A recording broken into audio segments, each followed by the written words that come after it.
This is an excerpt from the Autobiography of Alice B. Toklas by Gertrude Stein. And when I was spending a lot of time in the dome room, there's a quote from Gertrude Stein, which I really loved. So that's why I thought of reading this. 3 lives had been typewritten, and now the next thing was to show it to a publisher. Someone gave Gertrude Stein the name of an agent in New York, and she tried that. Nothing came of it. Then she tried publishers directly. The only one at all interested was Bob's Merrill, and they said they could not undertake it. This attempt to find a publisher lasted some time, and then, without being really discouraged, she decided to have it printed. It was not an unnatural thought, as people in Paris often did this. Someone told her about the Grafton Press in New York, a respectable firm that printed special historical things that people wanted to have printed. The arrangements were concluded, 3 lives was to be printed and the proofs to be sent.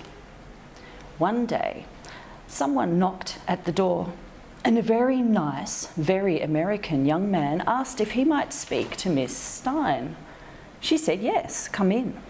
He said, "I have come at the request of the Grafton Press." "Yes," she said. "You see," he said, slightly hesitant, "the director of the Grafton Press is under the impression that perhaps your knowledge of English—" "But I am an American," said Gertrude Stein indignantly. Yes, I understand that perfectly now," he said, "but perhaps you have not so much experience in writing?" "I suppose," said she, laughing, "you were under the impression that I was imperfectly educated." He blushed. "Why, no," he said, "but you might not have had much experience in writing." "Oh yes," she said, "oh yes."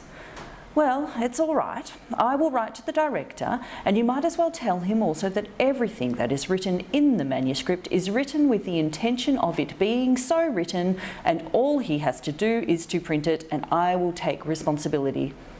The young man bowed himself out.